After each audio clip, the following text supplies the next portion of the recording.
Dear students, good morning. मैं doctor Rozisha सहआचार्य, समाजशास्त्र, BGD government girls college Shahpura Jaipur. आज हम बीए पार्ट 3 के सेकंड पेपर के अंतर्गत नगरीय समाजशास्त्र की परिभाषा, क्षेत्र एवं विषय सामग्री को समझेंगे। नगरीय समाजशास्त्र समाजशास्त्र की वह शाखा है जिसमें नगरों के सामाजिक जीवन का अध्ययन किया जाता है। सरल शब्दों में कहें तो ये समाजशास्त्र की वह शाखा है जिसमें नगर में नगर के सामाजिक जीवन का अध्ययन किया जाता है। इसकी मुख्य विषय वस्तु नगरीय परिवेश में पाए जाने वाले सामाजिक संबंध हैं। इन सामाजिक संबंधों का वैज्ञानिक अध्ययन ये शास्त्र करता है। नगरीय समाजशास्त्र की कोई एक सार्वभौमिक और सटीक परिभाषा दिया जाना बहुत कठिन कार्य है। प्रत्येक परिभाषा विषय के किसी एक पक्ष पर अधिक बल देती है और अन्य पक्षों को अनदेखा कर देती है। नगरीय जीवन अनेक पहलुओं पर विभाजित है और नगरीय समाजशास्त्र इन विभिन्न पहलुओं का वैज्ञानिक और व्यवस्थित अध्ययन करने वाला विज्ञान है। अब हम नगरीय समाजशास्त्र की परिभाषाओं को जानेंगे। नेल्स एंडरसन के अनुसार नगरीय समाजशास्त्र कस्बों और नगरों में निवास करने वाले व्यक्तियों के जीवन और समाज से संबंधित है। अपनी इस परिभाषा में नेल्स एंडरसन ने नगरीय समाजशास्त्र का क्षेत्र नगरों और कस्बों तक सीमित रखा है और विषय वस्तु नगरों व कस्बों में निवास करने वाले व्यक्तियों का सामाजिक जीवन माना है। एंडरसन की परिभाषा कई अर्थों में संकुचित है। नगरीय समाजशास्त्र में नगरीय ग्रामीण अंतर, नगरीय जीवन के ग्रामीण समाजों पर पड़ने वाले प्रभावों अथवा कुप्रभावों का अध्ययन भी किया जाता है। अपनी इस परिभाषा में आपने इनको शामिल नहीं किया है। हाउस के अनुसार नगरीय समाजशास्त्र नगर के जीवन और समस्याओं का विशिष्ट अध्ययन है। एरिक्सन के शब्दों में एक समाज वैज्ञानिक के रूप में नगरीय समाजशास्त्र उस संपूर्ण जटिल परिस्थिति एवं उन समस्त अंत्य संबंधों में रुचि रखता है जो नगरीय सामाजिक जीवन का निर्माण करते हैं। वह किसी एक पक्ष का नहीं बल्कि नगरीय सामाजिक संसार के प्रत्येक अंग का विवेचन करता है। ई बर्गेल ने कहा है कि नगरीय समाजशास्त्र पर्यावरण का व्यक्ति पर पड़ने वाले प्रभाव का विशेष अध्ययन है। बर्गेल अपनी इस परिभाषा में सामाजिक प्रघटना पर्यावरण को उन अंधी ताकतों का नतीजा मानते हैं जिन पर मानव का कोई नियंत्रण नहीं है। इसी संदर्भ में उन्होंने ये परिभाषा दी है जिसमें मानव समाज पर नगरीय पर्यावरण के पड़ने वाले प्रभावों के अध्ययनों को नगरीय समाजशास्त्र के रूप में देखा है। नगरीय समाजशास्त्र का क्षेत्र। नगरीय समाजशास्त्र एक नया विषय है।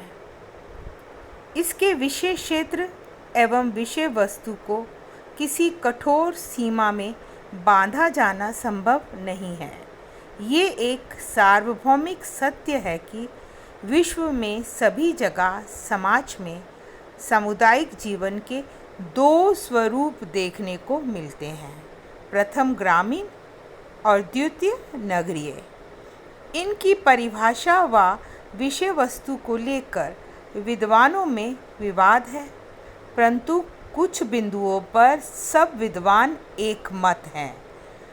मत भिन्नता इन बातों पर है कि नगरीय समाजशास्त्र को अलग विज्ञान माना जाए या समाजशास्त्र की ही एक शाखा के रूप में माना जाए। नगरीय समाजशास्त्र अपना अध्ययन नगर तक ही सीमित रखे या ग्रामीण नगरीय तुलना, पारस्परिक संबंध एवं प्रभाव का भी अध्ययन इसके अंतर्गत किया जाए। नगरीय समाजशास्त्र विशुद्ध विज्ञान बना रहे अथवा व्यवहारिक विज्ञान आदि, यानी ये मतभेद विभिन्न विद्वानों में रहे हैं। इन विवादों के उपरांत भी कुछ सर्वसम्मत विचार हैं, जैसे सामुदायिक जीवन ग्रामीण एवं नगरीय दो भागों में विभक्त है तथा दोनों एक दूसरे को प्रभावित करते हैं।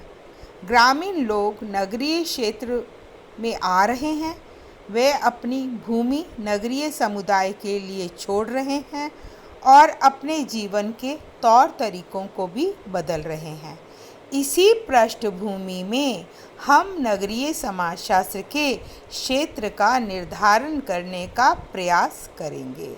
बर्गेल ने अपनी नगरीय समाजशास्त्र के स्तर पर प्रतिक्रिया व्यक्त करते हुए कहा है कि आज इस नए विज्ञान ने सभी सीमाएं तोड़ दी हैं, फिर भी नगरीय समाजशास्त्र अपने जन्मदाता समाजशास्त्र एवं अन्य विज्ञानों के बिना कुछ नहीं कर सकता।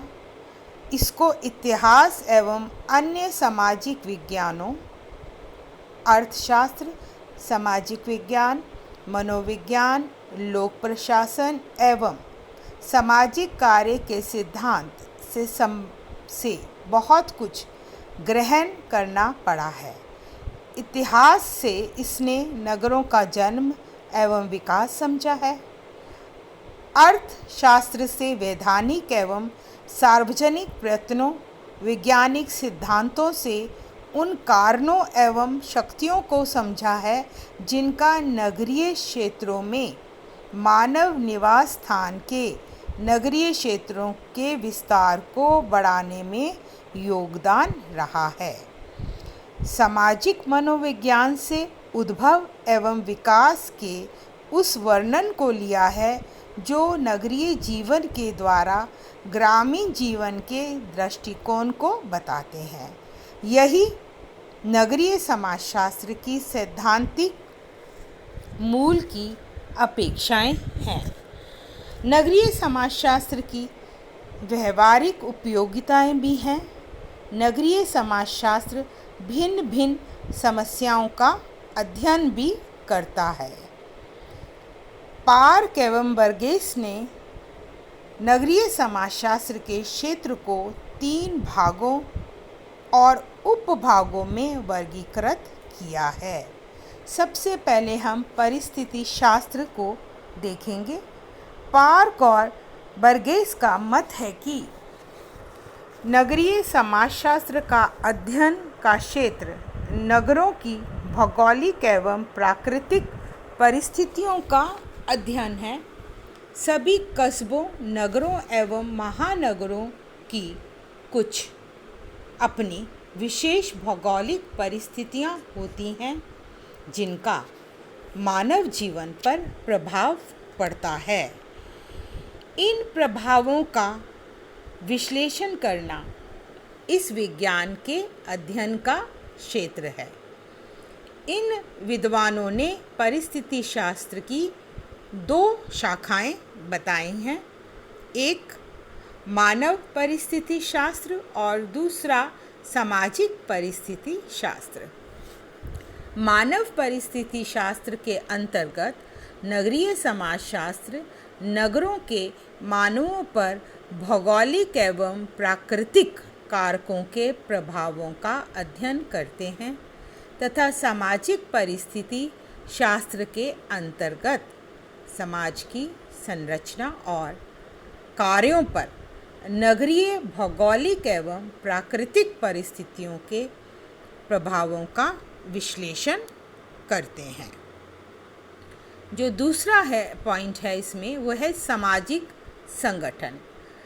पार्क और बर्गेस ने नगरीय समाजशास्त्र के अध्ययन क्षेत्र के अंतर्गत नगरों के विभिन्न सामाजिक संगठनों जैसे परिवार, आर्थिक समितियां, राजनीतिक समितियां, मनोरंजनात्मक संगठनों, विभिन्न सामाजिक वर्गों एवं संस्थाओं आदि को रखा है। आपने इसके अध्ययन क्षेत्र के अंतर्गत प्राथमिक और द्वितीयक समूहों को भी शामिल किया है। अब हम इसका तीसरा बिंदु समझेंगे, सामाजिक विघटन। पार्क और बर्गेस की मान्यता है कि नगरीय जीवन में अनेक सामाजिक समस्याएं होती हैं। नगरों में सामाजिक समस्याएं यानी नगरों में विभिन्न विघटनकारी शक्तियां विद्यमान होती हैं जो समाज में अनेक समस्याएं उत्पन्न करती हैं। इसीलिए नगरीय समाजशास्त्र के अध्ययन के क्षेत्र के अंतर्गत सामाजिक विघटन संबंधी समस्याओं को भी रखना चाहिए। ये समस्याएं हैं जैसे अपराध, बाल अपराध, बेरोजगारी, गरीबी, वेश्यावृत्ति, गंदी बस्तियां, पीढ़ी संघर्ष, लिंग असमानता, पर्यावरण प्रदूषण, भ्रष्टाचार आदि आदि। नगरीय समाजशास्त्र के अध्ययन के क्षेत्र को समय और स्थान के आधार पर भी निश्चित किया जा सकता है। समय के आधार पर नगरीय समाजशास्त्र नगरों के उद्भव और विकास का अध्ययन इतिहास में करता है और इसके आधार के क्षेत्र के अंतर्गत आते हैं। ये विज्ञान प्राचीन काल से लेकर आज तक के नगरों के प्रकारों, उनकी उत्पत्ति, उनके विकास के चरणों का अध्ययन करता है और ये इसके अध्ययन के क्षेत्र के अंतर्गत आता है। इसके अध्ययन के क्षेत्र के अंतर्गत भूमंडल में विद्यमान सभी प्रकार के नगरों के प्रकार भी आते हैं। मुख्यतः इसके अध्ययन के क्षेत्र में विश्व के सभी कस्बाई, नगरीय, महानगरीय सभी प्रकार के समाज आते हैं। इस संबंध में वैज्ञानिकों के मत भी अपने अपने हैं। एक मत ये भी है कि नगरीय समाजशास्त्र का अध्ययन क्षेत्र मुख्यतः नगर ही है और इस मत के समर्थक हैं बर्गल, एंडरसन, मेयर, ग्रांट, विल्कापस आदि। इनकी मान्यता है कि इस विज्ञान का अध्ययन का क्षेत्र कस्बों एवं नगरों का अध्ययन करना है। लेकिन एक दूसरा मत भी है जो ये मानता है कि इस विज्ञान का अध्ययन का क्षेत्र मात्र महानगरों और राजधानियों के अध्ययन तक ही सीमित नहीं है और इस मत के समर्थक हैं टायलर, हार्ट, अल्बर्ट आदि। संक्षेप में हम कह सकते हैं कि नगरीय समाजशास्त्र का अध्ययन क्षेत्र बहुत ही व्यापक है। नगरीय समाजशास्त्र से संबंधित एरिक्सन के विचारों को जान लेना भी बहुत आवश्यक है। एरिक्सन ने अध्ययन क्षेत्र में 3 पक्षों को सम्मिलित किया है। एक, नगरीय सामाजिक समस्याएं, अति नगरीकरण के परिणाम स्वरूप उत्पन्न सामाजिक समस्याओं का अध्ययन। दूसरा, पर्यावरण का समाज पर पड़ने वाला प्रभाव, अर्थात वे कौन सी परिस्थितियां हैं या कारण हैं जो नगरों के विकास के लिए उत्तरदायी हैं तथा इन परिस्थितियों और कारकों का नगरों में रहने वाले व्यक्तियों पर क्या प्रभाव पड़ता है, इसका अध्ययन नगरीय समाजशास्त्र करता है। तीसरा, सामाजिक प्रक्रिया। नगरीय जीवन में सहयोगी और असहयोगी दोनों ही प्रकार की प्रक्रिया होती हैं। इनमें से असहयोगी प्रक्रिया जैसे प्रतिस्पर्धा का नगरीय जीवन पद्धति में विशेष महत्व होता है। इन सब का अध्ययन नगरीय समाजशास्त्र में करते हैं। जैसा कि पूर्व में भी स्पष्ट किया गया है कि नगरीय समाजशास्त्र के क्षेत्र को लेकर विद्वानों में मतभेद रहा है, फिर भी समन्वयात्मक दृष्टिकोण को अपनाते हुए इसके क्षेत्र में निम्न तत्वों को रखा जा सकता है। एक, नगरीय विज्ञान। इस मत के प्रमुख समर्थकों की मान्यता है कि नगरीय समाजशास्त्र का अध्ययन क्षेत्र नगर है। इस मत के विचारकों को 3 भागों में विभाजित किया गया है।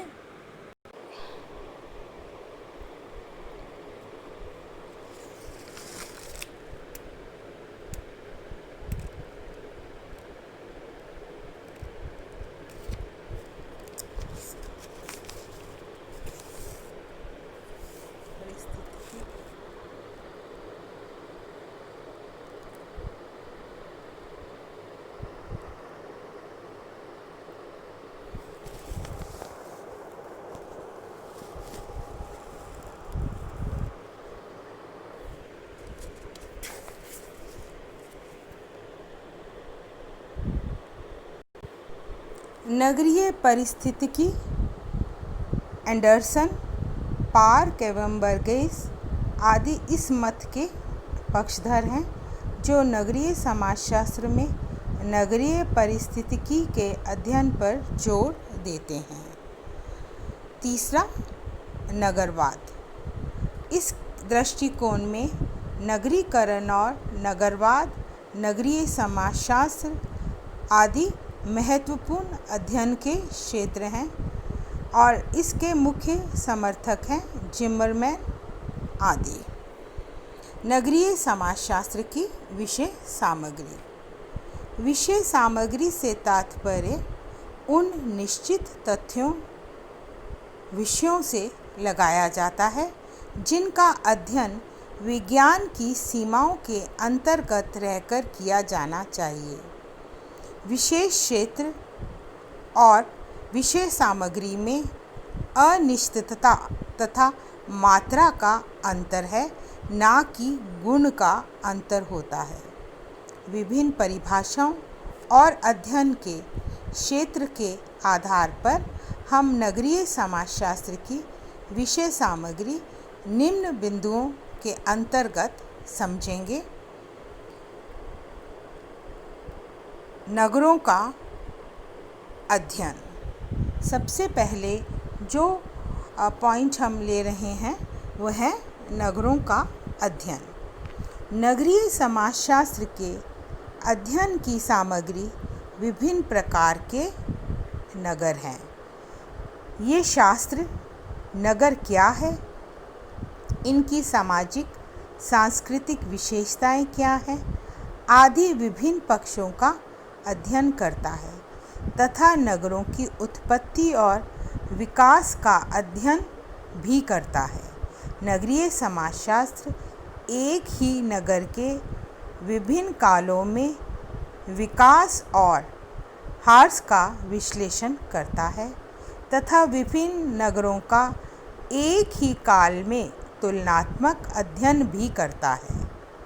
विभिन्न नगरों का विभिन्न कालों को ध्यान में रखते हुए उनकी जनसंख्या, संस्कृति, व्यवसाय, सामाजिक संरचना का भी तुलनात्मक अध्ययन करके सिद्धांतों का निर्माण किया जाता है और ज्ञान की वृद्धि करता है। दूसरा, नगर नियोजन। नगरीय समाजशास्त्र विभिन्न नगरों का समाजशास्त्रीय दृष्टिकोण से अध्ययन करता है तथा नगरों के बहुआयामी विकास के लिए व्यवहारिक योजना बनाता है। ये समाजशास्त्र नगर नियोजन के लिए सामाजिक, सांस्कृतिक, आर्थिक, शैक्षिक, आवास आदि क्षेत्रों का अध्ययन करके आदर्श नगर निर्माण की योजना तैयार करता है। अब हम तीसरा बिंदु लेंगे, सामाजिक नियंत्रण की व्यवस्था का अध्ययन। नगरीय समाजशास्त्र नगरों की कानून व्यवस्था, रीति रिवाज, प्रथा आदि का अध्ययन करता है। साथ ही ये शास्त्र नगरों की शांति एवं सुरक्षा की व्यवस्था का भी अध्ययन करता है। नगरों में शांति और व्यवस्था का मूल्यांकन करने के साथ साथ व्यवस्था बनाए रखने के लिए नए नियंत्रण के साधनों का सुझाव भी देता है। अब हम पांचवा बिंदु देखेंगे, नगरीकरण। नगरीय समाजशास्त्र की अध्ययन की सामग्री में नगरीकरण अपना विशेष स्थान रखता है।